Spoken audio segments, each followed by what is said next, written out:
Welcome to the second keynote of the 15th annual Ray Warren Symposium on Race and Ethnic Studies called Bitter Pills, Race, Health, and Medicine. My name is Maya Litauer Chan, and I'm one of the student co-chairs for this year's symposium.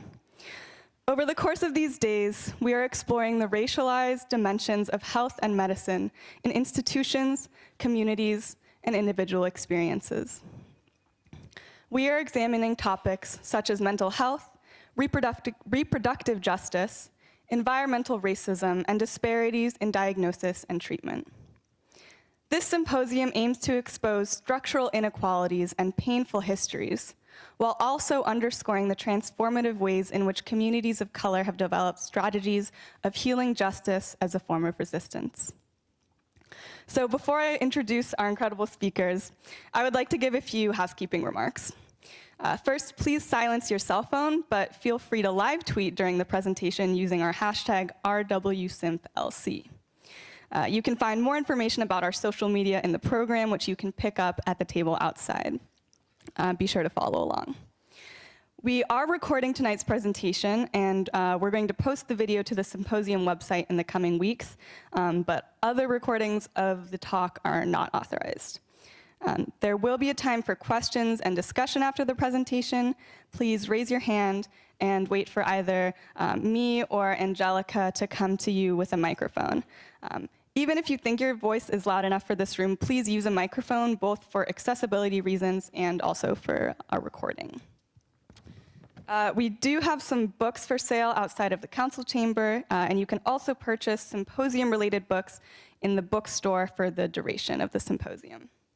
Additionally, this event counts towards the Student Life Passport to Leadership program, so if you're participating in that program, you can check in with Kim Brodkin at the conclusion of the event so that you can sign the form and receive your stamp. So we're very glad for your continuous engagement with the symposium over the past 2 days, and we're looking forward to a compelling schedule of events tomorrow. So thank you all again so much for coming to the second keynote of the symposium, titled Healing Justice in Conversation. So when we were first coming up with the idea for this year's symposium, I was actually studying abroad in Mexico on a program called Mexico Solidarity Network, which brings students to Chiapas to learn from the Zapatistas and other social movements in the country. The program transformed the way I think about and practice social justice. I was inspired by the collective, autonomous, anti-capitalist, and anti-globalization organizing of the Zapatistas, and strive to bring some of the lessons I learned back into my own communities. At the end of the program, I did my final project on healing justice, realizing that my passions for healing and social justice did not have to be separate, that healing is political. Healing justice responds to burnout, trauma, and mental health issues among activists, and works to make activism more sustainable. Healing justice recognizes historical, collective, ancestral trauma that capitalism, colonialism, racism, sexism, all oppressions and isms bring upon us. This movement recognizes that marginalized folks, workers, poor folks, people of color, indigenous people, disabled people, trans folks bear a particularly heavy burden that has been endured and passed from generation to generation. It also recognizes that these people are often the same ones doing organizing work in their communities. So in the healing justice movement, I believe there exists a more expansive, communal, radical, and effective way of healing ourselves, each other, and our communities. Healing justice is, as Susan Raffo says, about struggling better. It's about dreaming and constructing new worlds. As the Zapatistas say, we are creating un mundo donde quepan muchos mundos, a world in which many worlds fit. So we knew early on that we wanted one of the keynote events to be about healing justice, and we are very honored to have the opportunity to host 3 inspiring speakers whose work is central to these conversations: Autumn Brown, Jerry Tello, and Carla Maria Pérez. So Autumn Brown is a healing justice facilitator with over a decade of experience supporting organizational and strategic development with movement-building organizations. She is taught and presented around the US as a worker owner at the Anti-Oppression Resource and Training Alliance, AORTA, a cooperative developed devoted to strengthening movements for social justice. She was also a founding member of the Rock Dove Collective, a radical community health exchange in New York City. She serves on the board of directors of the Common Fire Foundation and Voices for Racial Justice. She is the co-host of the podcast, How to Survive the End of the World, and an author of speculative fiction and creative nonfiction whose work has been published in Octavia's Brood, science fiction stories from social justice movements, as well as other publications. Autumn Brown's inspiring work encourages us to look beyond the confining structures of power to imagine together what is possible. She opens space for dialogue and relationship as necessary foundations for movement building. Her commitment to racial justice and collective organizing gives testimony that we are resilient, visionary, tender, strong, that we can care for each other in this work.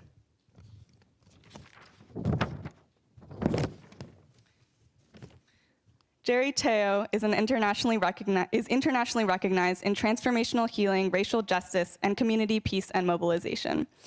Over the last 40 years, as a noted therapist, author, performer, and program developer, he has incorporated his life experience, research-based knowledge, and indigenous culturally based teachings to engage all in a reality-based healing and growth-inspiring experience.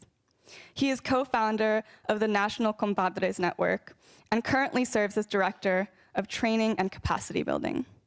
Additionally, he serves families and communities directly at the Sacred Circle Center in Whittier, California, and is a member of the Sacred Circles Performance Group, which is dedicated to community peace and healing.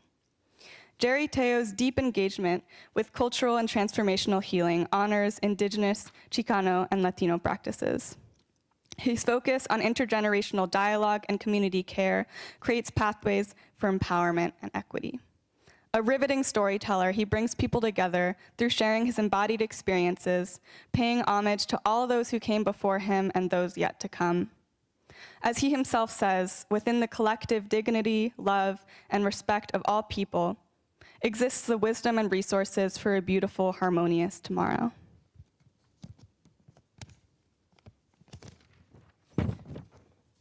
And last but not least, Carla Maria Pérez is the founder and lead coordinator of the Healing Clinic Collective, which offers free traditional non-industrial healing to some of the most vulnerable populations in the Bay Area. A dedicated mother and community organizer of Native Mesoamerican and Spanish heritage, she has worked on issues of environmental justice, healing justice, and permaculture with community groups in Mexico, El Salvador, and around the Bay Area, California. She is also dedicated to healing and spiritual work, as well as studying with her teachers around plant medicine, prayer, healing energy, and the traditional Mexican temazcal. Carla Pérez's work brings healing and care to communities that are so often denied it and who need it the most. Her connection to spirit and her dedication to cultural healing grounds her work in the heart with its many wounds and infinite capacity to heal. Her commitment to the earth and its many growing beings centers our relationship with and responsibility to this living, changing world we inhabit. Moderating this discussion is Sepideh Bajracharya, medical and cultural anthropologist here at Lewis and Clark, and also my professor this semester. She works in South Asia on issues related to neighborhood and community violence, restoration and healing, and their relationship to structural, communal, and embodied forms of internal violence and suffering. She is also currently researching and studying Chinese medicine with a mind towards practicing and teaching at the nexus of embodied healing and justice. Her classes at Lewis and Clark focus on how to generate and understand the ways in which the terms of suffering and healing are entwined and integral to processes of spiritual, ancestral, structural, embodied empathy, care, connection, and relationship. So without further ado, I'd like to welcome Sepideh to share some opening questions.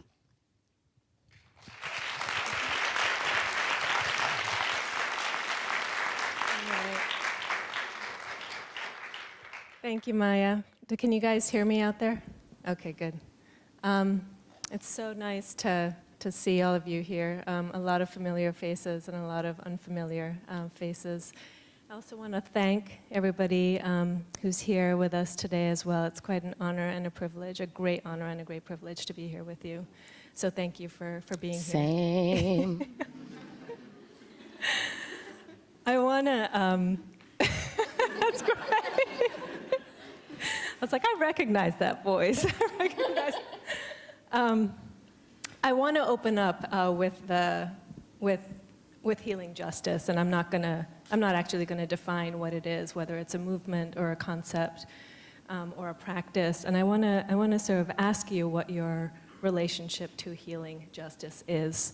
So what does, from your perspective and from the work that you do, what does healing look like? What does justice look like? How do you see those as integral and integrated in the work that you do? How do you come to this work? So I think the way in which you come to this work, I'd love to sort of hear that as part of the way you answer those questions. The collectives and the coalitions, the practices that you organize. And just alongside that, what are the forms of healing and justice that we should be wary of, that you're in a sense working against? So, you know, what are the ways, what does healing look like, justice look like, that actually doesn't correspond or is antithetical actually to what it is that healing and justice looks like for you? So I was wondering if you could open with that.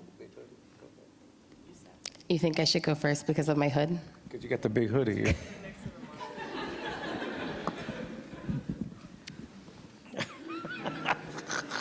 I was going to say I think you should go first. Somebody's got to go first. Someone's got to go first, but I feel like... All right, I'll go first. Hi, everyone.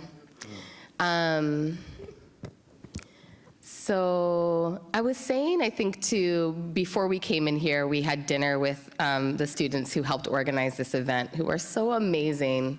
All y'all who are students here, how many of you are students here? Most of you. So you should just, like, if you see any of the students who organize this event on campus, like, for the rest of the time that you know them, you should just, like, say thank you. Because I went to college also, and I went to Sarah Lawrence College, and I was just saying to one of the students how, like, I can't imagine how different my college experience would have been if something like this was even possible on the campus that I was in school at, which I think demographically is very similar to this school. So you're very lucky is what I'm saying. I hope you know that. If you didn't, now you know. So, so your question was, what is healing? What is justice? Yeah, what does healing justice What is healing actually mean to you? And why, you know, how healing, how justice, why do those things come together for you in the work you do? Right. So the reason why I was beginning by thinking in relationship to the college experience is that I was saying to one of the students before we came in here that my entry point into organizing was because of not being able to access healthcare. And, or in the process of accessing healthcare as a teenager and as a young adult, having those experiences be very fraught with, you know, denial of my spirit, and denial of my inherent worth. And so, so one of the things that was interesting for me, like even as I was listening to you ask that question, was realizing that I came into the work as an organizer. The idea or the political framework, the understanding of healing justice as a very ancient lineage in which I could situate my organizing work came later. Because my organizing work was very much rooted in a sense of a need to respond to conditions that were untenable for me and for people that I was in community with. So the first organizing project that I was a part of that very explicitly centered access to care was a project that I co-founded back in the day. It wasn't that long ago. because I'm only in my mid-30s, but it feels like forever. Back in the day, when I used to live in New York City, I co-founded a project called the Rock Dove Collective, and we were explicitly a leftist organizing group. We were all self-identified anarchists, anti-capitalists. I still am. And it's a lifestyle, but it's also, you know, a political framework. You should know about it. And the work that we were doing was, this was before the ACA, before the Affordable Care Act, also known as Obamacare. So at the time that we were organizing this project, the rates of people who were uninsured and underinsured and could not afford access to care were actually even higher than they are now, or just managed differently when you think about how those numbers are arrived at. So our project was very explicitly about creating a mutual aid-based network of access to healthcare. So helping people access the types of care that they needed without having to use cash and insurance.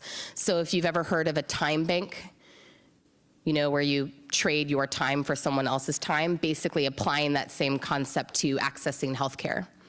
And so we had a whole network of practitioners, of a variety of different types of practitioners. We had nurses, we had MDs, we had acupuncturists, we had massage therapists, we had all different kinds of folks who basically we vetted through a process. And we vetted them both in terms of their political frameworks that they were operating in, but also their ability to actually work with folks who were marginalized in some way or came from marginalized identities, you know, and really inviting in our vetting process, like, you know, do you know how to work with queer and trans folks? Do you know how to work with folks who are Black, brown, indigenous, or come from a working poor or poor background? So we vetted those folks through a process, and then we would set up connections. We would often set up triangulated connections, right? Because in some cases, it's not always appropriate to have a direct trade or barter with a practitioner. So that was the political work, right? And it was very challenging political work. Probably even, I mean, I've been engaged in movement building for a very long time, and I think even now I would still look back and say that was one of the most difficult political projects I was ever a part of, because the scope of that type of work falls so outside of our system, the system that we can currently imagine for like how we even orient to what our bodies need. But all that is to say, we were doing that work without really understanding what it meant to actually think about healing in that context. It was very much related to like the emergency of people not having access to support. And I would say that it was years before we really integrated an understanding that the work that we were doing actually was, it was greater than organizing work, it was greater than justice work, it was like inside of a much broader, much older lineage of reclaiming both our practices and traditions of healing, but also reclaiming our right to be healed, which is deeply connected to our right to be free. So I think, I'll say this last thing, and then I know I'm already over talking, but when I think of like what is healing justice, I think that you can't understand, we can't really understand the need for healing outside of the fact that we live in an inherently unfree context. Like we all live inside of colonized spaces, and we all live inside of the trauma of being under colonization. Because of our lack of freedom, we need to be healed. And healing and freedom go hand in hand. And it's part of why I think it's so hard for us to imagine it and experience it directly. And yet we all have experienced glimmers of it in our lives.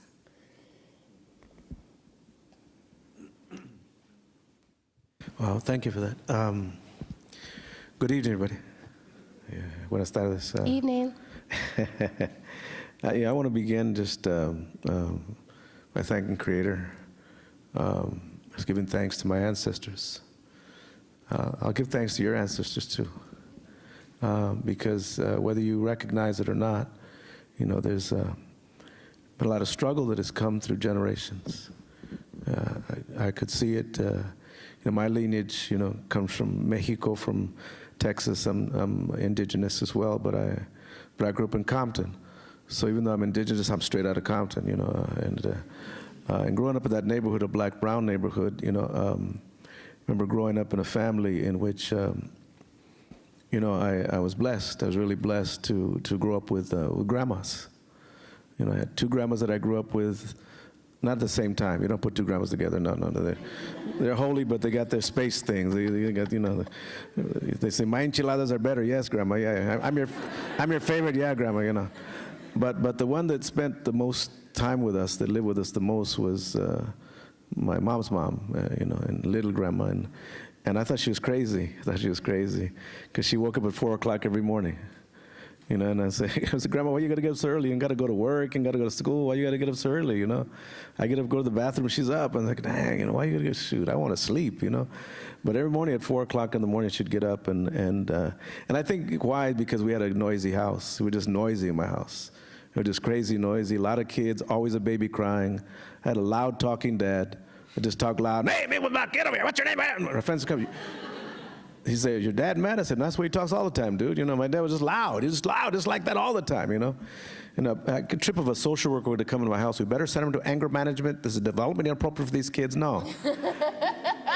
That's when my dad was fine, when he was talking loud, right? And now, on the flip of that, because I'm a therapist, there's a normative value in terms of how people talk. So if you see something like my father talk, you think he's potentially violent. He's volatile. It gives you reason to arrest him. But when my father was talking loud, that's when his spirit was singing.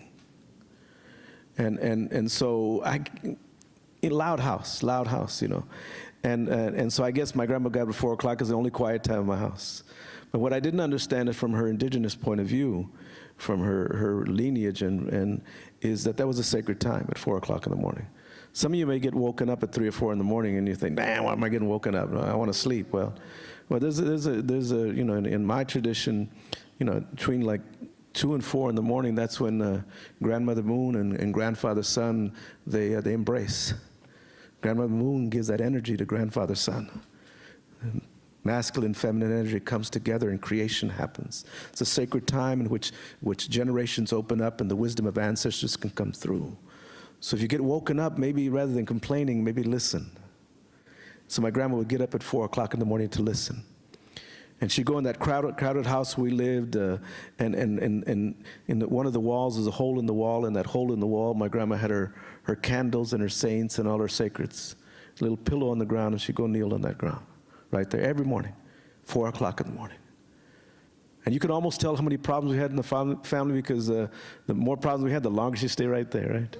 She began the day like that. She began the day and she connected with the ancestors, connected with their sacredness, brought the prayers down and prayed for each of us individually. And then after she finished, she'd come to the room where all of us kids are sleeping. And she'd bless us all. Give us all a blessing, Fat kids, skinny kids, the ones who are good in school, the ones who were good, the stinky kids, didn't matter. She blessed us all. And what I didn't understand at that time, because she'd wake me up, Grandma, why are you waking me? It's too early. I was having a good dream. You messed up my dream, Grandma. Acá dice, mijo, go back to sleep. I can't go back to sleep. Oh, man, you messed up my dream. Why you got to bless me again? You blessed me last night before I went to sleep. Is it still good for now? What, I got the devil in me or what, And I didn't understand. I didn't understand that my grandma was inoculating me. She was bringing a spirit, an ancestral spirit of medicine in me. She was reminding me of who I was and my sacredness. And what I didn't understand is my grandma needed to remind me that I was sacred and I was blessed, because when I left that house, I wasn't looked at like that. That as a little boy, I could tell people didn't want me and already had plans to lock me up and indoctrinate me and take my culture and my spirit, my grandma's spirit and our language and our traditions out of me. I could feel when I walked in rooms that people would look at me in this way that they didn't want me there. They wanted me to go back, I don't know where, because that's the land where my ancestors grew up, but they wanted me to go back someplace. And so my grandma, her spirit, her energy, was about healing, but it was about justice.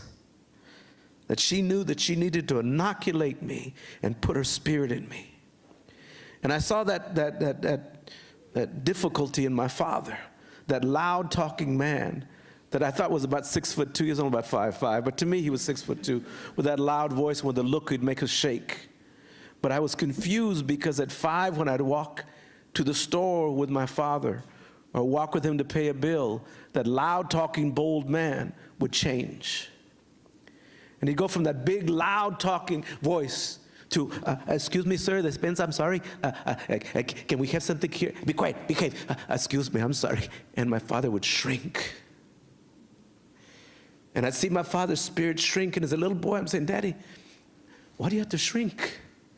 Why do you gotta apologize? We didn't do nothing. Why do you ask for forgiveness? Why you gotta ask? As a little boy, I couldn't understand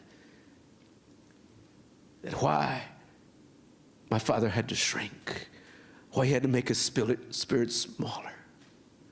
And I didn't understand the ramifications of what that did to my father, to my mother, to my community, until much later. But to me, I have never not lived in healing and never lived in a search for justice. It's always been, since I was a little boy. And we were having a conversation about African American women that have preterm births. That for some communities, the war begins when you have that seed inside of you.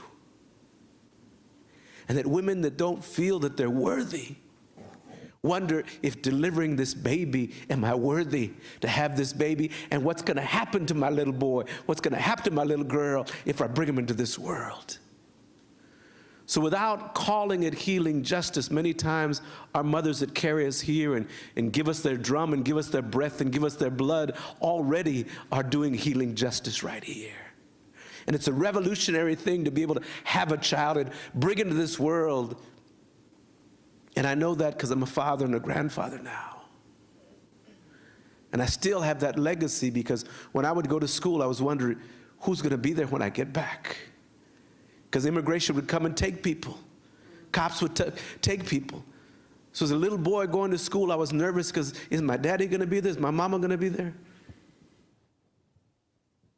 Today, got on a flight today, wondering who's gonna be there when I get back. The legacy of the trauma doesn't go away. So it's ongoing healing that I have to do intentionally. And so I always thank the Creator and thank the ancestors. My sister here said she invited the ancestors in here. And some of my ancestors are funny. They play some jokes and shit on you, you know. But I want to just begin, you know, just by thanking those grandmas. They didn't have a degree, didn't have a credential, didn't have, you know, didn't have evidence-based practice, you know, all of that stuff, you know. Actually, they did. Well, they did, but not according to this Western society. And see, the trippy thing about that, but what our grandmothers did is now people in this Western society are studying it, researching it, formulating it, then developing curriculum on it and selling it back to us.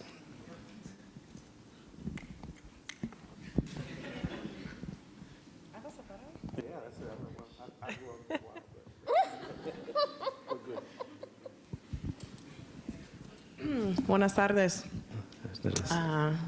My name is Carla Maria Pérez. Again, I'm really happy to be here. Thank you. Thank you, the two of you. It's already been so much fun. We love you.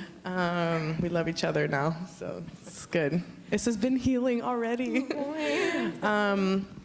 So yeah, a lot of ways, so many ways to talk about healing justice, every one of them informed by the experience of whoever's offering that definition.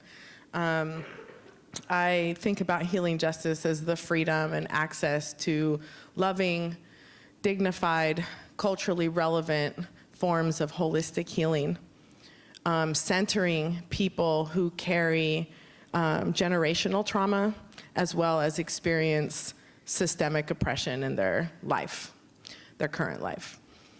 And why does there even have to be justice around this? You know, why have those who experience the most harm that is both inherited and directly experienced the most denied forms of healing and health and care.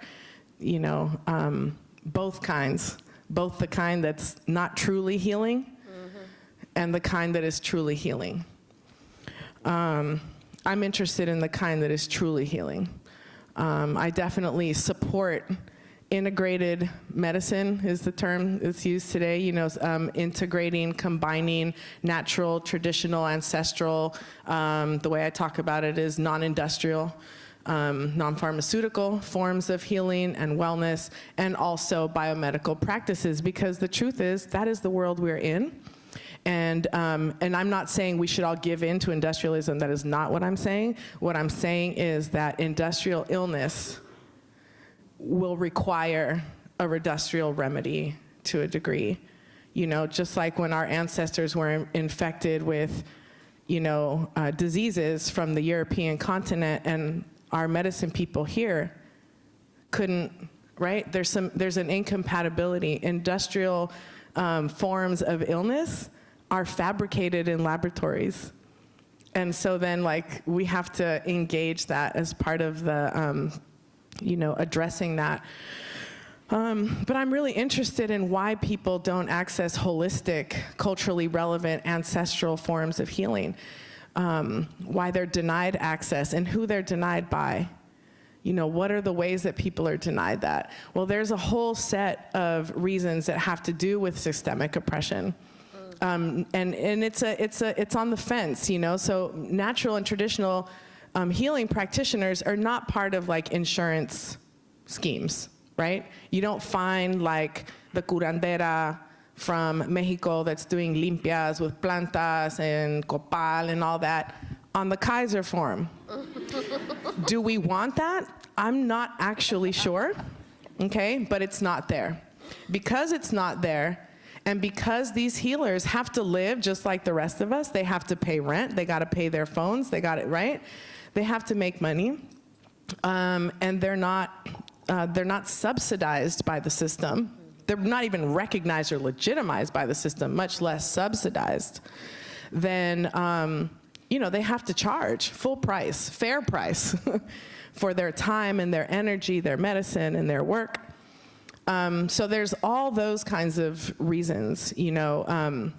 I'm really interested in the ways that we, that the psychology of colonization, which then becomes our own psychology, and the way we create barriers ourselves to that. There's a huge psychological barrier to engaging things that have been painted to us in so many ways as, you know, I call it like the brujeria complex. You know, so I come from Latin American folks. My father's side is from Mexico. My mother's side is from El Salvador. In Mexico, it's a lot more common. You can find people practicing traditional spirituality in healing ways. In El Salvador, if you know, just, I'm not gonna go there, but the history of El Salvador, the Civil War, the guerrilla, people had to really, I mean, talk about hide in the mountains, you know? And so when I would go to El Salvador and I was looking for temazcal, hierberas, curanderas, everyone's like, oh, there's none anymore. You know, they're all, you know, and I had to dig till I finally got to the place, oh, they're there. They just won't tell you they're there. And I was like, ugh. And then I had to dig more. And then I finally made an inroad. And the bottom line was, we are still persecuted. You know, the campesino who still is indigenous blood, as indigenous blood gets, who's been indoctrinated now with generations of, you know, Christianity, generations of biomedical theory, philosophy, trust in the system, that whole indoctrination of like science, doctors, they're the ones that know. You know, there's that thing about how people in Latin America name their kids after the doctor that quote unquote delivered their baby. You know, it's like a real thing. Like that happens all the time. That's to the extent that we pledge allegiance to the doctors and the scientists, okay? And it's still real today that people are persecuted, are called brujas. I'll wear the bruja hat, proud, super proud, but I'm not facing what the, what the woman in the mountains in, the El Oriente, what do you call it, the eastern side of El Salvador is facing when somebody finds out that she's using herbs and a temazcal to cure somebody. And so that psychology is so deep within us that just like the masses of folks, so many of our people that I look like me, like you, are like, nah, we don't trust it. There's not trust there. And so it's so deep, and that's like, when we talk more about the Healing Clinic Collective, it's a big goal of ours, is to recultivate and foster respect and reverence in ancestral forms of healing, original instructions that were not based in theory and experimentation, like Western medicine, is based in observation and practice. That's what I mean by they did have those systems. They knew exactly what they're doing. And that's why all the MDs are chasing down medical, indigenous wisdom now, So what that has to do with organizing, just to close, and justice, how can we organize for social justice without healing?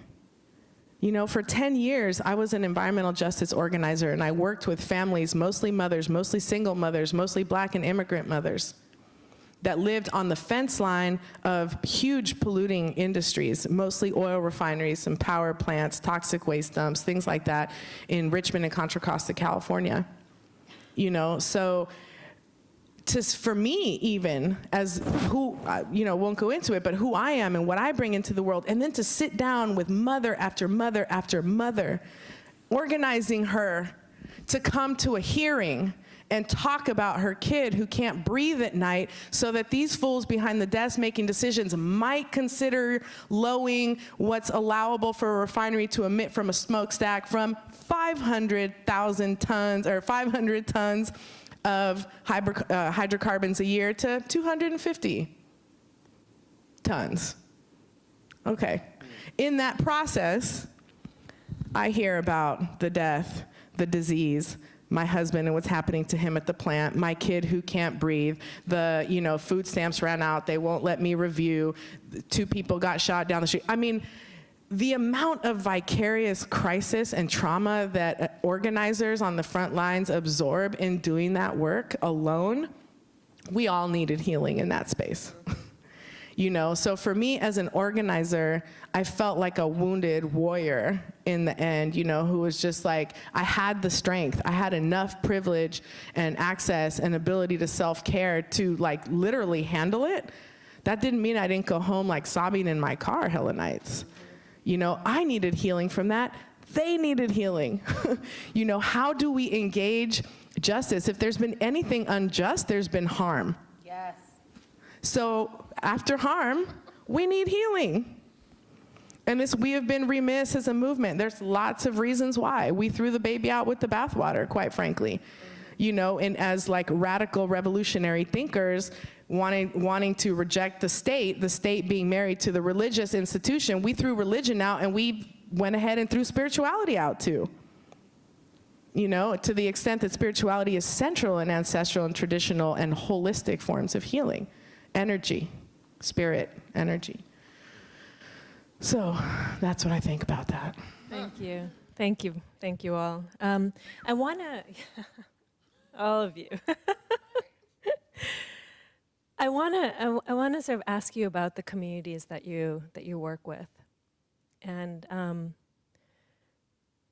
you're all talking about healing as involving spiritual and spirituality, spiritual transformation, relationship to ancestry, lineage, reclaiming bodies, reclaiming our own bodies, your bodies, and also the bodies of the people that you're working with, and families as well, communities. So I'd love to hear a little bit more about the communities that you're working with and what it is that you understand them and you in relation to them as suffering. What is the wound? What are the wounds? And what are those wounds from? And how do your practices of healing justice correspond to those wounds? so the coalitions that you're all, singly involved with, but also if we could hear a little bit more about what that pain is. Mm-hmm. So if I can, because I don't want people to get the impression that healing is only this mystical process, right? And the wound is the lack of that mysticism or the ability to reground yourself. In schools that we go into, the stats show that teachers greet black and brown boys 70% less than they do other kids. What we begin to understand, and I didn't understand it when I was a kid, but my dad would scold us before we get to our relative's house. And his scolding was, remember when you walk in the house, before you run and play, you hug and kiss everybody. Took about half an hour to get in the damn door, right? You got to hug and kiss everybody. I used to hate it, I just want to go play, right? Did not understand the significance, the importance of people acknowledging you, seeing you, loving you, and sharing that energy with you. Because so glad to see you. How you been? And seeing you, and really welcoming you, and really wanting you there. So just going to visit a relative, I would get inoculated and inoculated and inoculated and inoculated and inoculated by this healing energy. And if you don't confront the other part of that where you're not welcomed, you're not wanted, then you don't understand the wound when you're not seen. So it's as simple as greeting and somebody acknowledging you and seeing you. When I went to college, they wanted me there because they wanted the numbers. But they didn't want me totally there. They wanted me to leave part of me behind, the unassimilated part. They didn't want my indigenous part. They didn't want, in order for me to do well in school and do well in the class, I had to reconfigure myself and create a narration and that was very painful. So in spite of that, and really because of my grandmother's prayers and because, my mom sacrificed so much, the only reason I got through school, I must have quit 2,000 times in my head. You guys have quit too, I know that you've done that. But I quit a bunch of times in my head, but I didn't because my mom. I didn't want to disappoint her. So I got through school, right? And got my degree. I'm a psychologist, all of that. But began working a lot in the area of domestic violence and sexual assault. I was one of the first, way back in the 70s, to work at a East LA Rape Crisis Center, right, in the community. And one of the things that was, even though I had this understanding of social historical trauma and racism and oppression, the thing that was nudging from the other side is that in the community that I was living, a lot of the woundedness were done by people that looked like me. A lot of the woundedness on the women and children were men like me. So even though on one side I'm saying, well, there's racism and oppression, but people that look like me are hurting other people that look like us. And so there's this pull, tug and pull, and so what happened out of that is a number of us men that were trying to find some balance in this, similar to what my dad was doing, right? Decided we're going to come together because nobody is developing programs to help stop this violence. So 19 men of us came together about 30 years ago in a retreat, and the goal was we're going to develop culturally appropriate programming and stuff that can help, right? And we got in that circle, and we did what my sister did here before she started. She said, I'm going to call the ancestors in. So we lit that candle, lit that sage, started with a little prayer.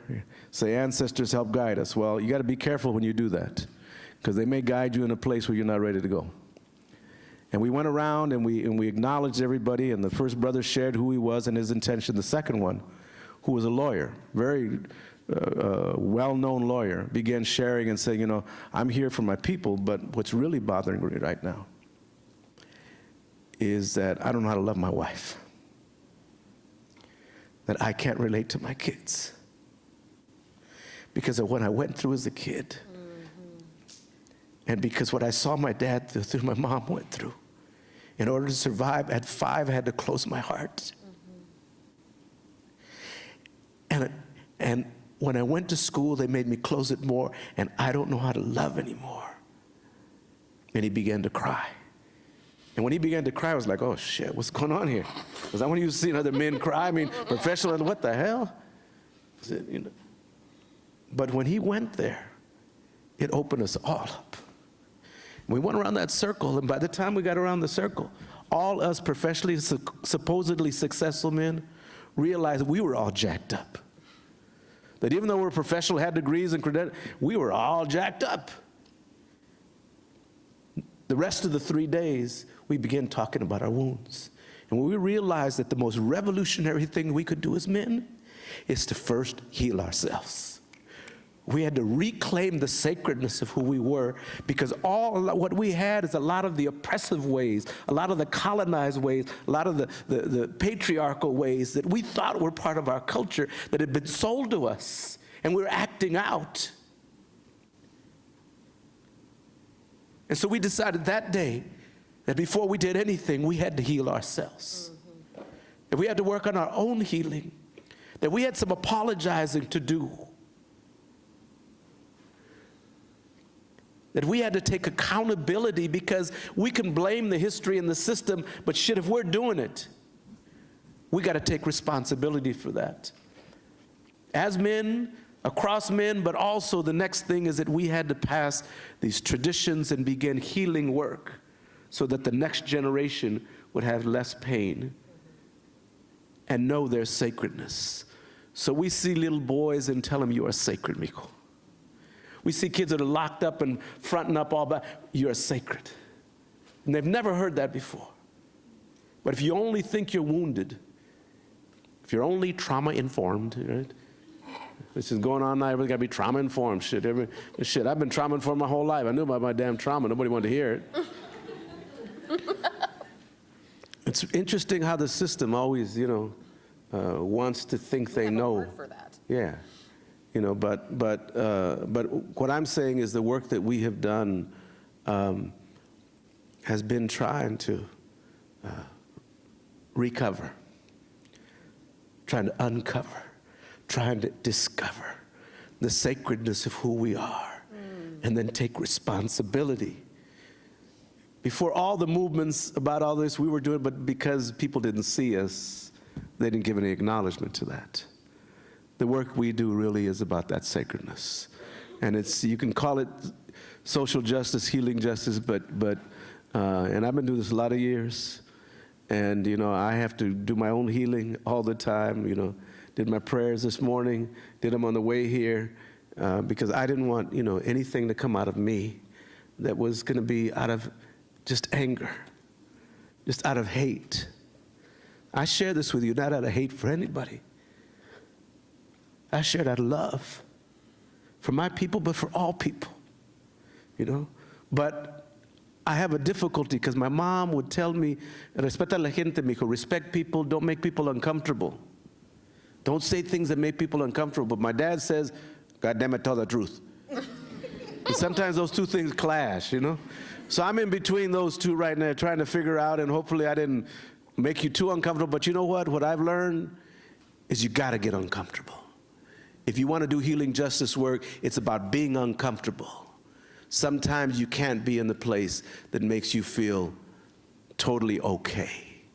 Part of the sacrificio, the sacrifice, is embracing that and knowing sometimes when you need to lead and when sometimes you need to follow. And we'll talk about that a lot later, because people will take our concepts, our healing, and they want to lead us in something. No. You can come in our circle, but you're not leading. It's time for you to sit and listen and follow, and maybe you get blessed up a little bit in the process.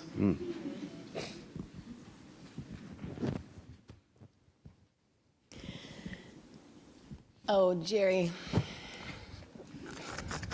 This is just so instructive. I really appreciate you landing the piece about discomfort too, because I think that that is one of the greatest misunderstandings about healing, right? That that healing is the same as solace or comfort, which it's just not, right? That healing is, because healing is looking at our wounds and looking at our harm, that means that it's inherently challenging, painful, uncomfortable, and sucks. So it's interesting, I was thinking about this question, you know, what communities are we working with, or who are the communities that we work with, and what would we say is the core wound? And there are a lot of communities that I'm working with, and I would say that when I was doing more direct organizing work that was like explicitly healing justice organizing work, a lot of the folks I was working on behalf of were fellow activists and organizers, right? Folks who were right on the edge of like full nervous system collapse, organ system failure from the work that they were doing. And yet, there's always been a component of my work that has been very focused on white people. I often joke, as I do my work, that I specialize in working with white people, that like whiteness is my specialty. And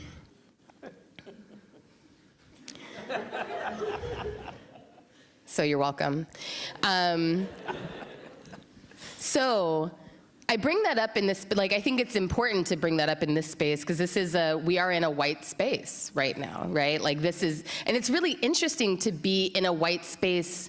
Like, look around this room. Just take a look around. See the folks in the room, okay? We can all just be in the reality together. We're often in this reality without actually acknowledging it to ourselves or to anybody else. But like, look around. This is, all of the people of color in this room walked in the room and we all acknowledged it to each other. But I'm guessing that most of the white folks in this room didn't walk in and immediately like acknowledge to yourself, oh, this is a white space. Like, this is a majority white space. That's part of the wound of whiteness. So like the work that I do with white folks is very much focused on whiteness as cultural trauma. And because, you know, we don't need to go into the whole history of white identity tonight. That's a whole other workshop. But the way that immigrant communities ultimately accessed and assimilated into whiteness was through sacrifice of all cultural practices, including our healing traditions, food traditions, spiritual traditions, language, oftentimes even like literal information about where your people came from. So many of us who have white ancestors maybe have a vague sense of the current nation state that overlaps with the land that their ancestors were from historically, but have very little other information beyond that. That's traumatic. Right, that level of disconnection from a sense of ancestral lineage is incredibly traumatic. And one of the things that trauma produces for many of us is numbness. So when you look at the numbness of traumatic disconnection from ancestral lineages, and you partner that with the amount of systemic power that having access to whiteness affords to a person, and the way that access to power partly functions through rationalizing, dehumanizing acts against other people, that compounds the trauma. So that's a core wound that I have a deep interest in healing. I would hope that most of you would have a deep interest in healing that wound as well. And I think that oftentimes in the work that we do around systemic oppression, but race specifically, usually we really miss like why white people would have any investment in doing the work. It's like, oh, because you're an ally and you want brown people to like you so that you can listen to hip hop and it's okay. I understand. We all want to be cool, but She lifts up her hoodie, right? we all want to be cool. Yeah, but it's so much deeper than that. It's so much more important. The actual reason why white folks would, in theory, want to or be invested in healing cultural trauma, or rather invested in disrupting these systems, is actually about, it needs to be about your own healing. Otherwise, why do it? Like, in truth.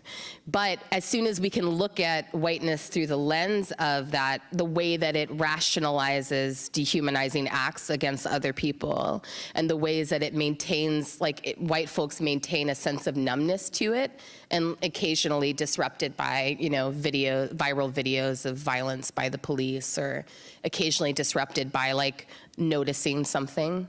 But mostly there's the numbness. And then the disruption causes so much discomfort, right?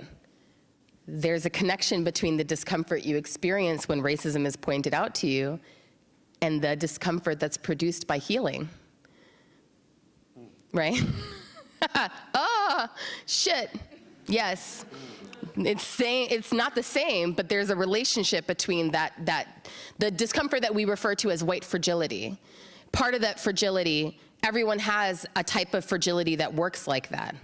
It's the fragility of, like, fuck no, you are not making me look at this. You are not making me look at, like, when I have that kind of fragility show up when I'm working with my therapist.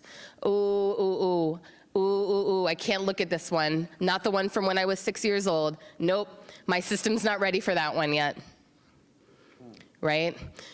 We all have a fragility that gets produced by looking at something that is horrifying.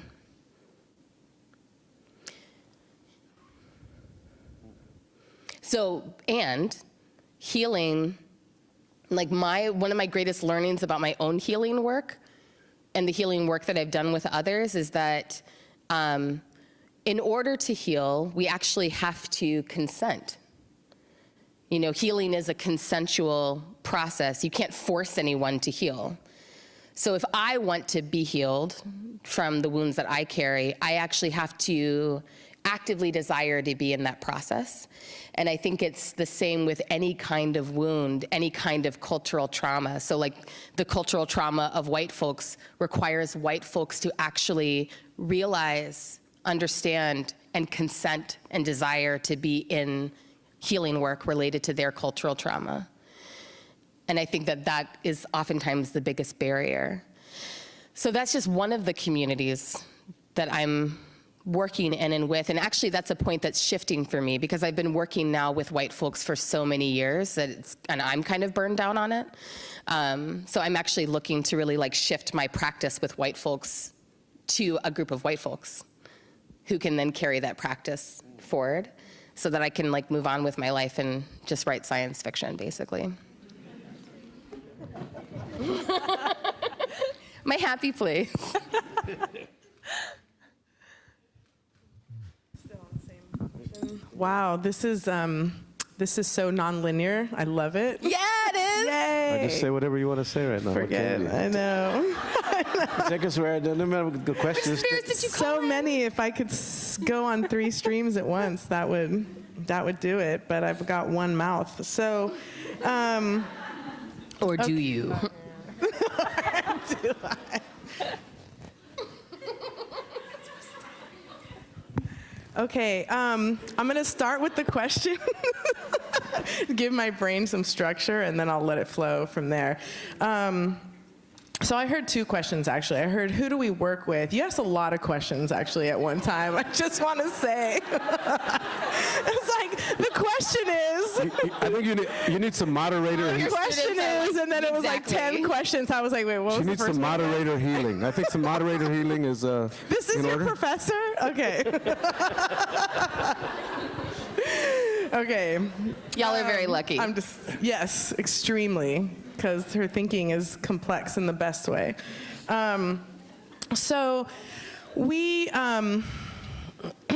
definitely, the Healing Clinic Collective, the project that I'm here most representing this evening, we, among other things, our flagship work, what we're most known for, is that we organize day-long healing clinics free healing clinics offering a range of kinds of, again, non-industrial, non-pharmaceutical, ancestral or traditional or natural forms of healing to anyone who walks in the door.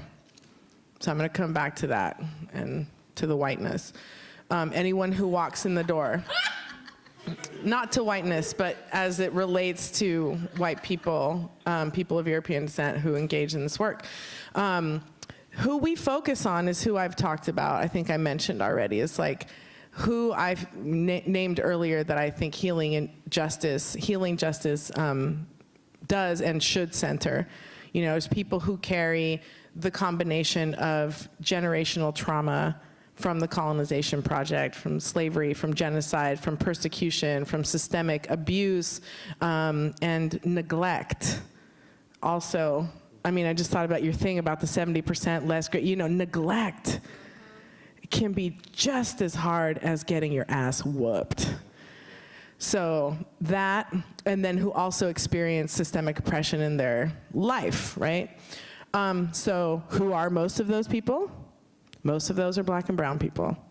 80 to 90% of the people who walk into a healing clinic are some form of identify with being of African descent, all kinds of ways, African, New African, Black, African American, and all kinds of people who identify with a range of Latin American identities. Raza, Latino, Latinx, Mexican, Salvadorian, Guatemalan, name a country.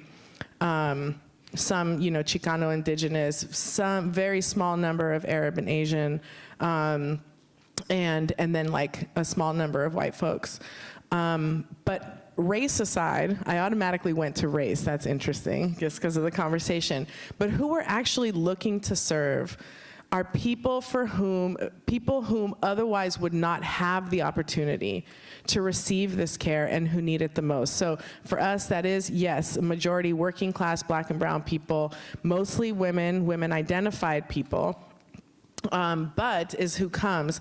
But we're looking to target people who are, survivors of domestic violence and state violence, police brutality, street violence, pregnant and low income, people who are in or post a substance recovery process, previously incarcerated, queer, trans, two-spirit, and unsafe in the biomedical setting, undocumented and locked out of services for legal reasons, overworked, overburdened, and undercared for. And that describes half the mamas in the hood, more than half the mamas in the hood, all the mamas in the hood, and most of the parents in the hood. And that's who we're looking to serve.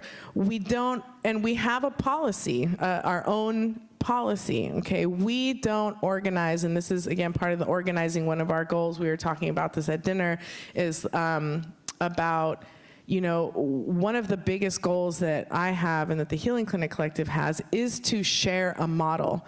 As a matter of fact, one of our taglines is planting a seed for a return to the sacred. And one of those sacred things is how we move through the world. We are so allegiant to the legal system, and part of it out of, mental conditioning, but part of it out of fear. Straight up, like if you don't follow the law, you got consequences. I have an organization. You know what I'm saying? If there's legal problems for my organization can go down. It's not just like my job. This is my life work. This is my cosmic mission, right? So there's a what do you call it? Understandable fear factor there and not wanting. But we have to supersede that with trust. Trust that when we put prayers down, that even though the acupuncturist and the psychotherapists are not going to require liability forms, when they treat people at the clinic, everything's going to be A-okay. That even though we have a men's clinic, where that means anyone who identifies a man, including gender nonconforming people and queer men and trans women, that there's not going to be violence. There's not going to be, right? Violence against queer and trans people in that space. We pray about that. That is our insurance. That is the system of rules and regulations that we follow when we organize. That is what informs all of the decisions that we make in the process, because why on earth would we follow legal protocols if we're trying to heal? Ooh. And why would we even follow, and this is, I'm naming myself as someone who came up, I was trained as an organizer in the early 90s, okay? And it's all about metrics, yo. Turning people out. You gotta turn people out. What are your numbers? How many meetings? How many doors did you hit? How many things did you get signed? What does that sound like? Mass production? Mm-hmm. Corporation? Industry? Capitalism? Good job, y'all, good job. You know, accommodate us on the fringes of the system. Give us space to play in the capitalist campo, where we can feel hella radical while we follow all your fucking rules. Excuse me. Okay. Yeah. Where am I going with this? Who do we serve? So we don't follow those rules. We follow spiritual guidance. And in the words of one of my most prominent teachers, what part of all my relations do you not understand? White people can't come here? I understand that on a political, I understand that. I'm not gonna go into that. I think people can understand why in a predominantly people of color space that's addressing, you know, historic and current wounds that are mostly landing on Black and brown and indigenous bodies, of course, you would understand why this is a POC space only. But we can't do that in a spiritual framework. Because y'all all is my relatives, just as much.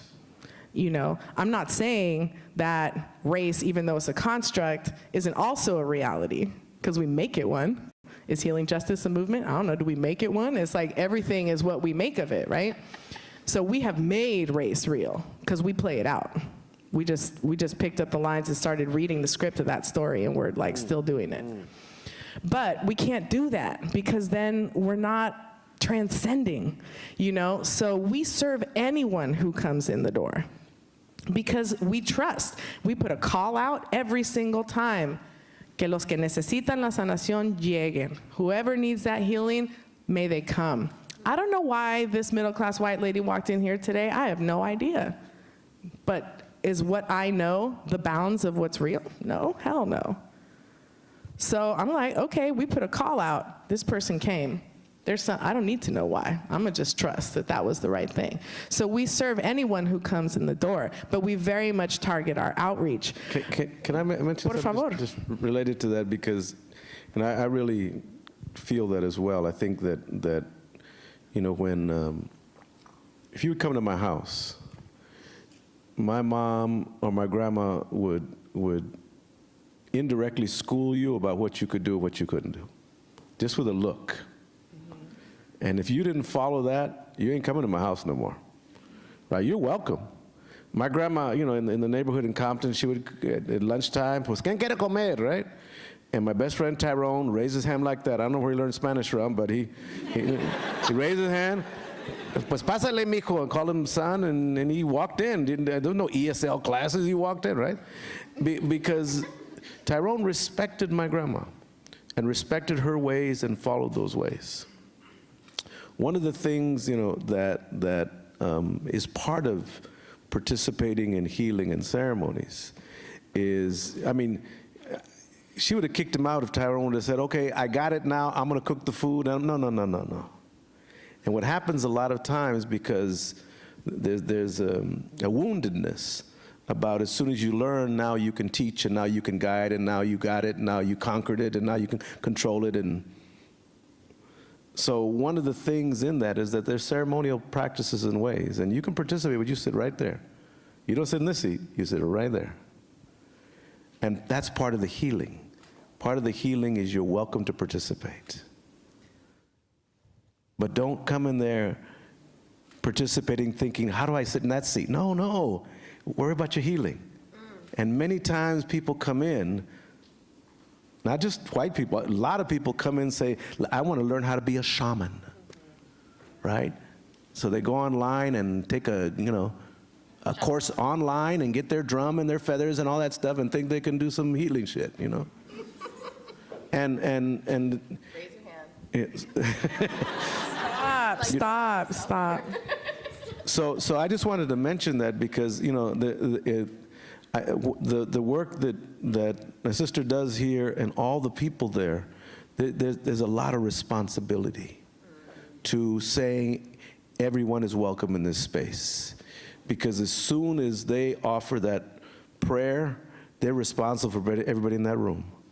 Everybody in that room, and so it's big work, and I really just want to acknowledge you. Just want to acknowledge you and, the responsibility, that you take to welcome everybody like that, I appreciate that, and that you would do that way. But I want to just say it straight up like that that know how to walk into a space and know your place when you walk in that space. Because I think in all traditional ways, we welcome everybody. But, as soon as you act out of pocket, then we can usher you out too. We don't want to do that because that's not community healing. It's like, don't make us. Yeah. Mm-hmm. Yeah. But so I just want to close on the question of why spirituality and ancestry and things like that is because those teachings, just so to continue this thread, those teachings that we all are related, and everyone is deserving of dignity and respect, and we can make relations with everyone. That being one thing, but let's just say original instructions, in the words of one of my comrades, we have to remember our way forward. We cannot start with what we've learned from what's happened in our lifetime as what guides us forward. Por favor, por Dios. You know what I'm saying? If we took our life experience and what is the way the world is managed right now and use that as what guided the way that we create the future, let's just close the curtains right now. I don't even want to see that show. So we need that ancestral wisdom to guide us forward. And because healing is about wholing, right? Making whole. And you can't do what the biomedical industry does. You can't look at someone who just got hit by a car and think you're just treating a broken leg. That is traumatic. In Spanish, in the Latin American tradition, we call it susto. When you get hit by something, it's like the fright. Has anybody ever been hit by a car? Did you have so I've been hit by a car directly to my body, crossing the street, a huge truck accelerating at me. Did y'all who raised your hand, did you have that thing of you saw stuff flash before you, you were like, oh my God, I'm gonna die? Did you have that? Raise your hand. Yeah. So if you go to the doctor, I'm looking at you because you're up in front and I can see you well. If you go to the doctor, did they ask you about that? No. They're like, where's your limb broken? Where's your skin? ¿Dónde están las heridas? But they're not, we can't do that. Because ese susto, it stays in you. And it's not just gonna reappear when it's relevant to another physical injury. Mm-hmm. It's gonna reappear in a freaking interpersonal relationship somewhere, mm-hmm. or in a work context, mm-hmm. or in an interaction with a stranger on the street. Mm-hmm. So just, those original instructions, we need that to remember our way forward in healing and in the way that we transition our society, and we have to be whole, So. Thank you. I want to ask one more question before we sort of open it up to everybody. And I feel like all of you are talking about a different kind of labor, a different form of hospitality, just a different form of exchange altogether, a different way of thinking about healing. And I'm wondering how that links up to the work of imagination and creation. The role that ritual plays, that prayer plays, creativity. Autumn, the science fiction writing that you do, the podcast that you have with your sister, which is incredible. All of you should absolutely access that podcast. How to Survive the End of the World. And sort of a lot of the podcasts are also about the legacy of Octavia Butler and how it is that we can create through speculative and science fiction sort of possible futures in the face of what seem like impossible presents. And also the work that you do, Jerry, with performance and storytelling, and with prayer and blessing, and the work that you do with prayer, and reclaiming, reviving sort of indigenous healing practices, both perhaps anew, but also ones that have been forgotten. And so I'm wondering sort of if you could say a little bit about that work, the work of the imagination and of recreation, reclamation, and what role does that play, right, in the work that you do? Is that complicated? Was that too much? That was beautiful. Perfect. Your students are like, no, this one was fine. I love the light but loving shade that's happening in the space. God, that's such a good question. I mean, I guess it's sort of simplistic to say, but I really do feel like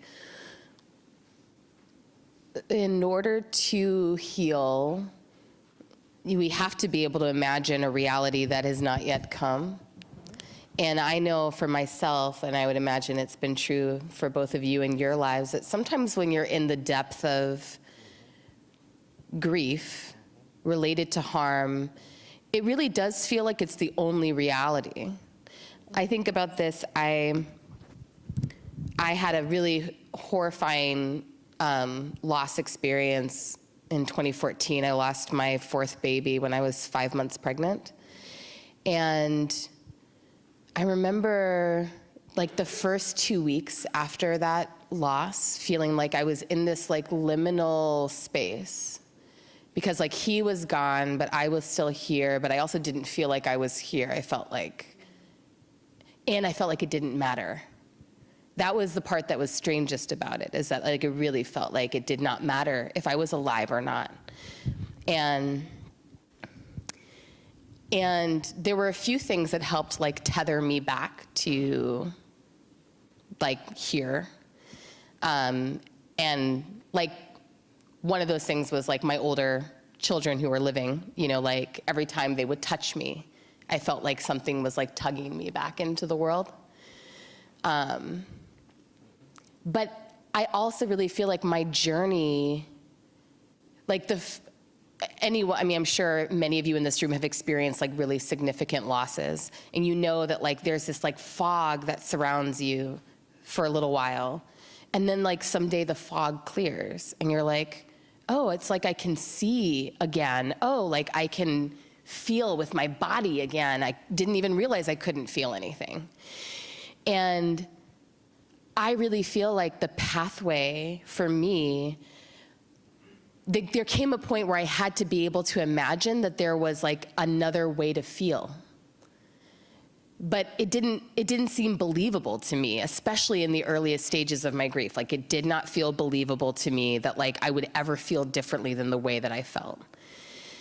So I really had to it's related to what you just said, because I had to both imagine and remember that there was like a time before my grief, and that there was a time that was coming after.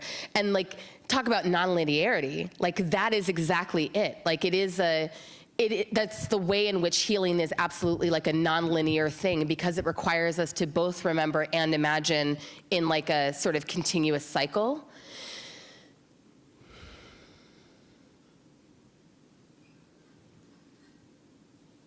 I want to know what you all think about that.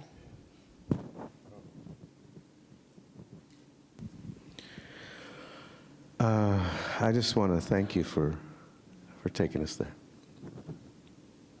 And I think that you mentioned it's a choice whether you heal or not, and I think the audience here had a choice whether to go with you or not, right? Yes. So I chose to go with you. I could sit right there with you. I didn't know where you're going, but I chose to walk with you and to be with you, and to sit with you, and didn't know where it was taking you. Didn't know how deep it was taking you, and I didn't know, but I went with you, right? And that sense of not knowing, of wonder, of just allowing you to guide, right, is the journey, right? That's where the possibility of healing comes from, is where we're willing to see, to feel, to journey with. And sister, if we need to be down there for a while, I'm down there with you. You know, and there's no time limit. There's no, Right, like you'll walk out of this room, but you'll still be in that journey with me. Yeah, you know. So in terms of imagination and creativity, it's part of that journey. And in my teachings, what I've learned is that you know, we are all part of night and day. We have the night and we have the day. We have the illuminating things in our lives and we have the things that bring darkness. And if we live in the darkness, doesn't mean we're dysfunctional or traumatized. It means we're human. And the goal of healing is not to get rid of the darkness. It's to make it a friend. It's to make it a teacher. It's to make it an ally. So when someone comes to you that is in that darkness, you say, let me show you. Let me walk with you. So you're not afraid to walk with them. You're not afraid to, where you're going to go, I don't know where we're going to go. You know, and I think that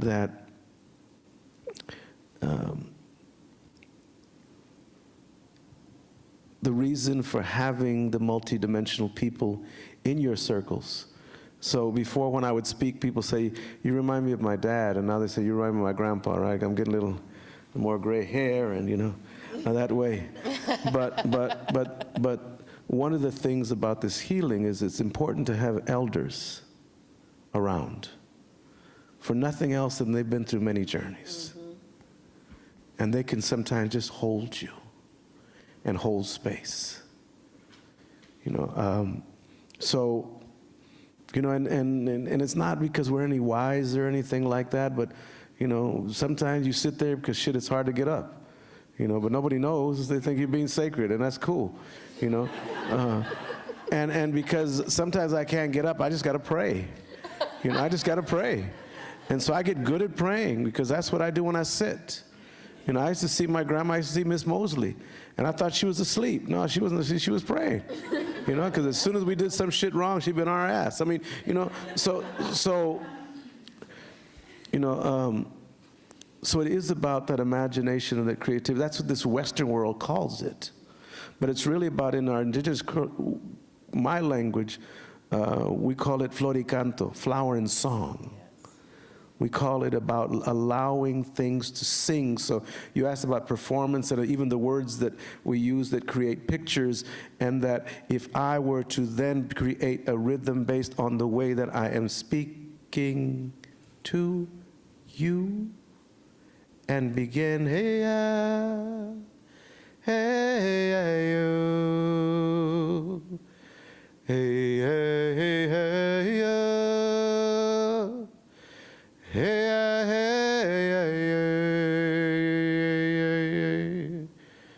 hey, hey, hey, you.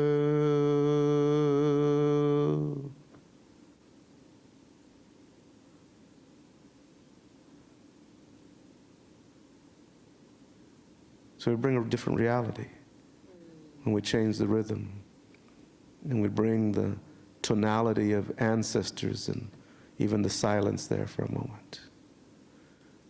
That all of us came together for a moment. And the things that drew us apart in terms of our differences through the imagination disappeared.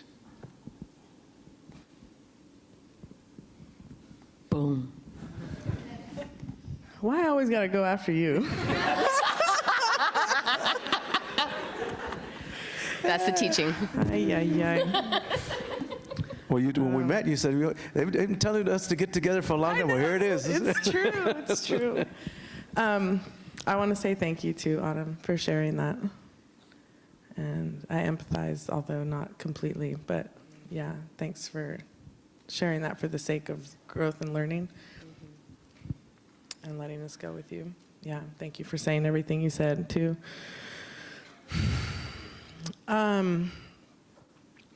Well, this is kind of a train I'm on right now. Like you said, Western terms, imagination, creation. But where are those things? You know, they're here, they're here, they're here. If not those things, then all we're dealing with is the material world. We're dealing with the tangible. And is or is not the tangible only half of our reality? You know, there is more invisible in this room than there is visible. And I don't just mean air. You know, imagination, creation, even anything that you create, where does it start? Somebody imagined this weaving right here. Somebody created that weaving right there. Did it start with the first stitch? Where did it start? Where did it start? No, I'm asking for real. It was an idea, right? Right. Somebody had an image in their mind. They might have transferred it to a piece of paper, and then they went to the materials, right? We manifest through imagination. You can call it imagination. I call it prayer. I call it visioning. I call it visualization. I call it inviting messages from the spirits and the ancestors and my helpers, you know. But if not, if not prayer, if not making offerings, if not inviting, you know, the energies to be with us, to help us, to guide us, you know, and it's tough in this time, just getting back to the race thing, you know, because nobody wants to create like a playground for cultural appropriation. I don't. But we don't have to. So again, I've been just, you know, been thinking on this so much, because it's not just people of European descent, it's like people of all, you know, backgrounds have lost touch to spirituality. A lot of people threw the baby out with the bathwater. Okay, so and it doesn't mean that like someone from another third world, you know, country should go ahead and appropriate somebody, right? So, but what do we all have in common? We all have ancestors, and all of us depend on the 4 basic elements: earth, air, fire, water. You know, so that for me has become how focusing a sacred space with ceremony and prayer in a multiracial healing justice community that is, in this case, the network of the Healing Clinic Collective. And we come together to pray and make offerings to the spirits around things that are, you know, in the political moment, in the spiritual moment, in the moment, what is relevant. We did that around Standing Rock time. We did that this whole year. Around, our focus was healing from sexual and gender-based violence. And we made prayers about that. You know, all kinds of people in our network. We do, you know, we burn copal. There's a heavy Latin American indigenous population. I mean, look, again, this is border crossed us. This is where we at, y'all. So that's who we are, right? We also have a number of folks who come from some of the indigenous African traditions, Ifa tradition, Yoruba tradition, who make their offerings. But they're blessing us with, and we are blessing that space with some of those things, but we're not inviting everyone to like take up the Salvador and like start blessing everyone themselves. You know, what we invite everyone to focus on is our collective intention. And you have ancestors, you actually have them because you're here. Call on them. If you don't believe that their spirit still exists in some form, call on the legacy of them. What did they pass down in your family? What is the wisdom that they told your grandparents and your parents that you heard, like you were talking about, you know? And what about the 4 elements? Can't not any of you get through one day without earth, air, fire, and water? Give thanks every day. but in a ceremony, give thanks. And through that, through acknowledging, when we express gratitude, when we put smoke, some kind of incense down on the coal and the smoke goes up, when we ring that rattle, when we sing that song, those are offerings that we can say, here you go, in exchange for, we really need this help. Can you help us? We'll give you all our good vibrations, our best songs, our dances, our instruments, our prayers, the vibration of my heart, 'cause I'm so grateful, Pachamama, that you let us walk on your back every day. Thank you. And for that, we can humbly ask for things in exchange. And what do we ask for? What we're imagining. You know, what we're calling in. We actually have the power to manifest. There's all kinds of, talk about Western science catching up with indigenous knowledge, you know, all kinds of experiments and tests and stuff that's going on now that shows or suggesting, alluding to the possibility that when we focus our energy on something, we can actually manifest it. You know, the water experiments and all that are real well known for that. Power of intention. Yeah, the power of intention. You know, so I think we have to. Again, and for me. Is that a book? The Power of Intention. Yeah, that's not on Oprah, It should man. be. It's on Oprah. It's not on the Power of Intention. Shit, my grandma's been doing it for generations. Shit, it's Power Yeah. of Intention. I'm Exactly. sorry, I didn't mean to No, it's okay. We've been doing it for generations, but that's kind of like the project for me right now. I mean, just to this theme Now of it's like Super Soul multiculturalism and everything is, how do we invite everyone to do that without making not only the people of color with the tradition in the room uncomfortable, but with making people of European descent uncomfortable? It's like, should I do that? I don't know. I don't want to be the white person who's like looking like I'm trying to be native or whatever. Everybody can feel uncomfortable in that space. How do we make it comfortable for, we all own our relationship to the elements. Everyone, we all own our relationship to our ancestors and to the ability to manifest through our intention, our focus. You know, so I just really want to plant that seed, you know, in terms of creation and imagination. We have to engage the invisible world. If we're just using the material world to ask for support, to carry our vision into manifestation, we're shorting ourselves, you know. So I think it's indispensable part of our work going forward. Yeah, thank you. Now I want to open it up for questions. I'm not sure how much time we have because that clock apparently does not work, and I kind of lost track of that. How much time do we have, Maya? Time's We up. don't have any time? Zero. Are you serious? Can we get 1 minute each or something, like 2 minutes each? You have a flight. I got a flight, but You got a you flight. all can stay. Huh? You all can stay. You're going to get up and leave? Well, I mean, I got to catch a flight to another place, but On to the next panel. Okay. So we're gonna close because we have to close. Such is the structure. I'm sorry. I kind of lost track a little bit There of has to time. be like room for one question. no, I'm gonna get up and go. He's He's gonna gonna leave, go. but they want to take questions. Is that okay? Like one question? Okay. All right. One. Who's gonna ask the one question? Oh my God.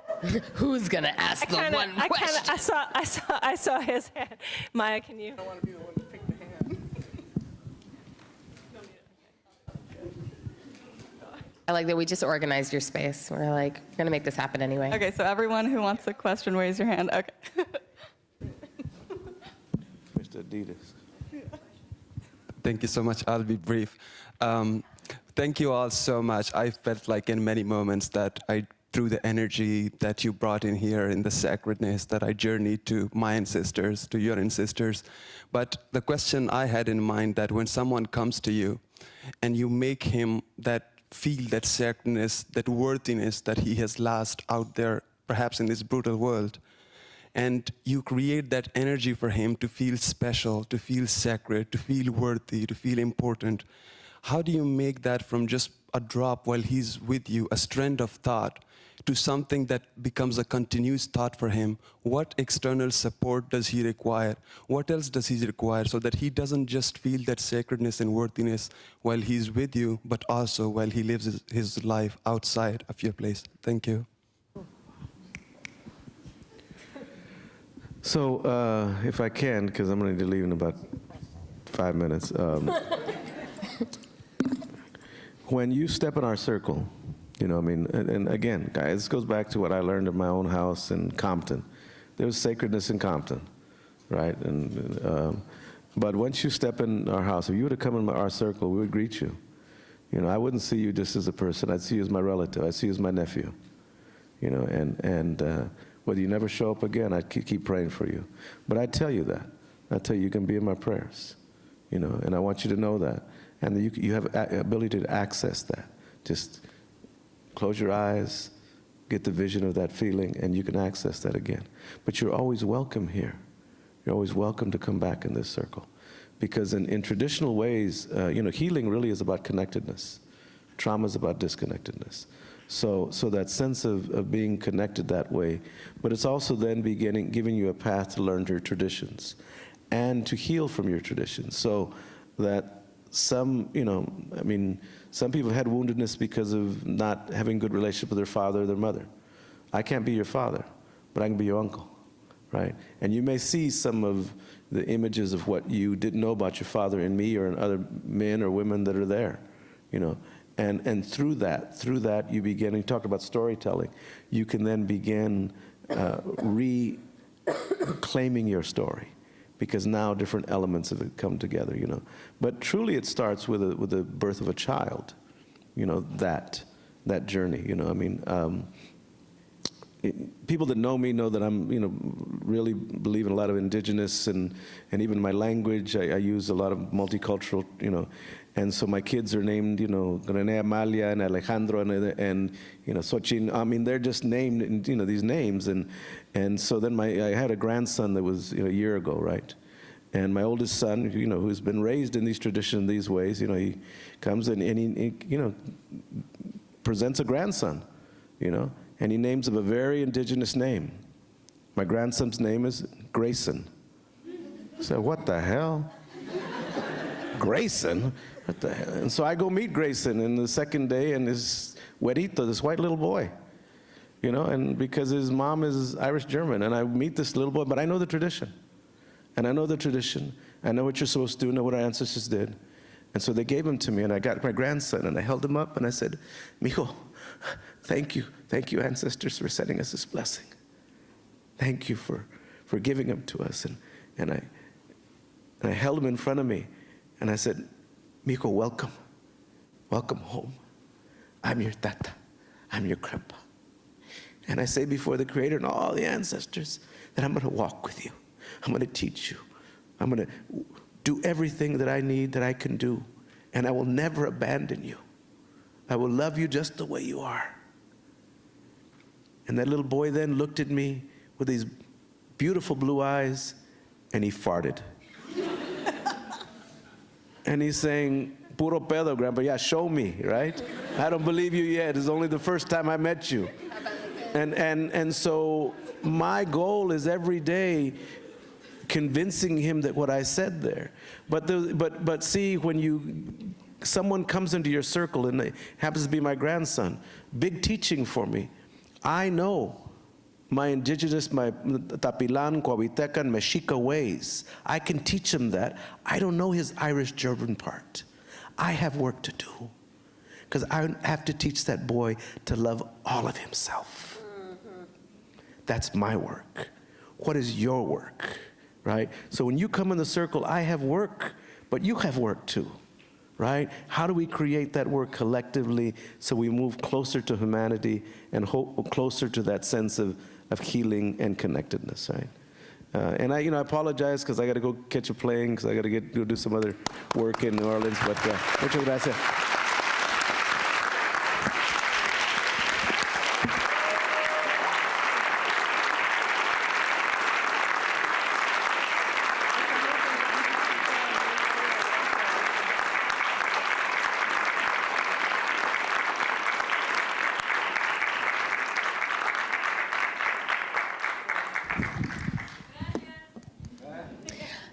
Do I have time to say something? Yeah. Okay. Yeah. Now we have all the time in the world. We're going to take over this place. Just to say, so the Generative Somatics is this organization based in the Bay Area, I think, right? They're based in the Bay. Oakland. Oakland. Where are you at? They do a lot of work around, what are the sort of somatic, embodied practices that we need in order to be able to transform ourselves, transform the world. And they have this phrase that they use that's like, oh, it takes 300 reps to learn a practice. It takes 3,000 reps to embody it. And I think about that a lot in terms of this, what does it actually take for someone to really believe the experience of love and joy and inherent worth that they might experience if they're sitting in a space with Jerry. And I think one of the things that I think is really interesting is we're so informed by scarcity in our culture. Scarcity, the myth of scarcity is one of the overriding mythologies that governs the way our whole society works. So we don't, I think, necessarily understand the relationship between knowing and believing inside of a scarcity mindset. Because I really think that if you experience belonging, it ignites something inside you that cannot then die. Because it's more true than not belonging could ever be, right? So once that experience of belonging has been ignited in you, you'll go in search of it, right? That then comes the practice, then comes the 300 reps that you have to do to learn what it feels like to belong. Then comes the 3,000 reps that you need to do in order to really embody belonging in yourself so that you can help other people learn to belong or remember how to belong. But the experience of belonging, I really feel is, you only need to experience it once to know that it's possible. And that is it's a resource that's, talk about economy, we don't have the economy, Mariam Kaba was talking about with transformative justice, we don't know the economy of this. We don't know the economy of belonging. There's no scaling the experience of belonging, if that makes sense. Economics is all about what can we scale, how can we value, how can we assign value, commodify, and scale.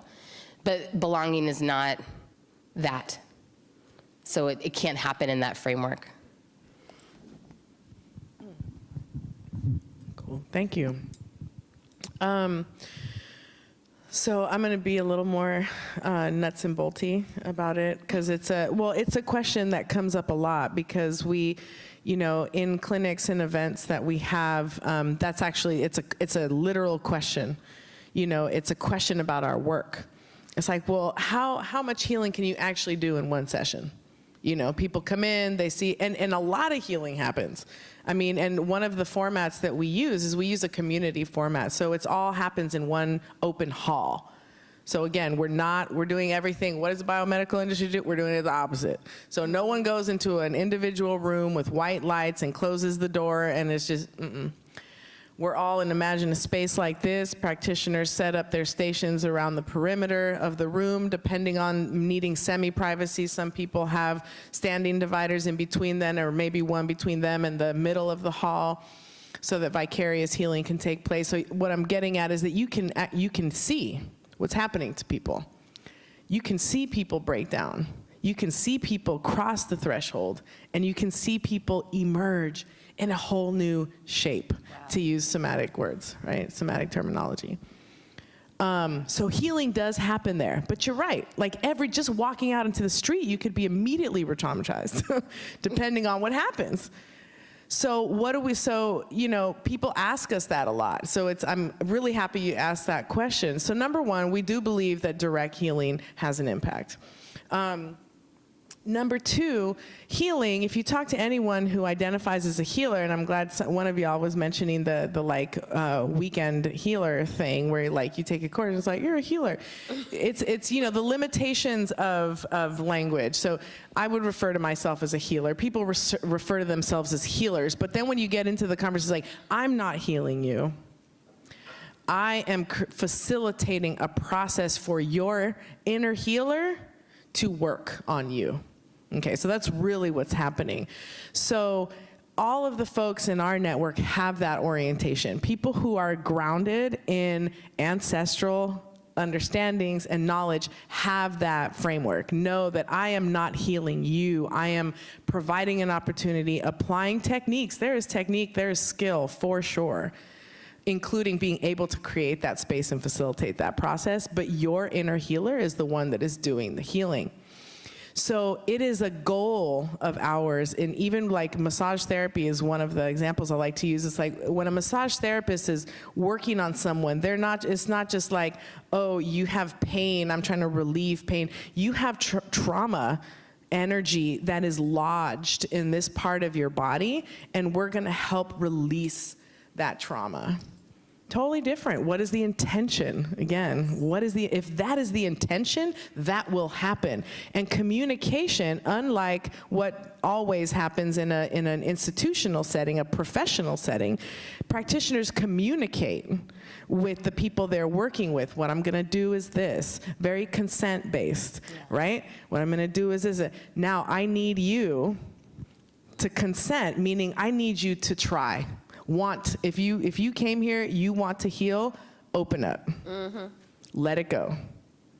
So there's an intention to inform the participant that they are doing, so it's, you know what I'm saying? So what I'm getting at is there's an awakening that we strive for. It's an intentional to create an awakening in every person who comes in to receive healing treatment, that they are the ones doing the healing. Yeah.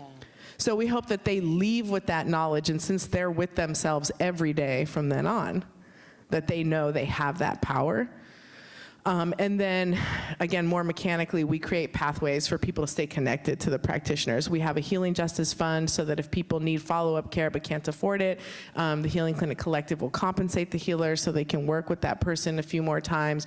We ask all of the practitioners in our network to offer follow-up at a sliding scale or discounting rate. We have a practitioner directory now. We're trying to just raise awareness. Look at all these healers, they're everywhere. Find one that's right for you. So I think like making those, concrete pathways for people to stay connected, but also just grounded in passing on the teaching that you can do that, is how we try and make it an ongoing, experience for people.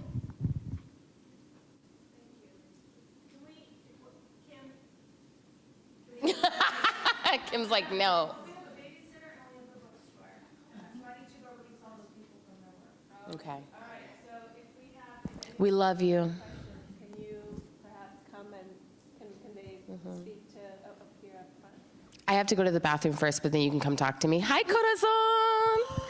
What up, though? Oh. That's my daughter. Hi, mamita. Hola, mami. Órale, mami. Muy bien. She's like the most perfect person. I'm in love with her.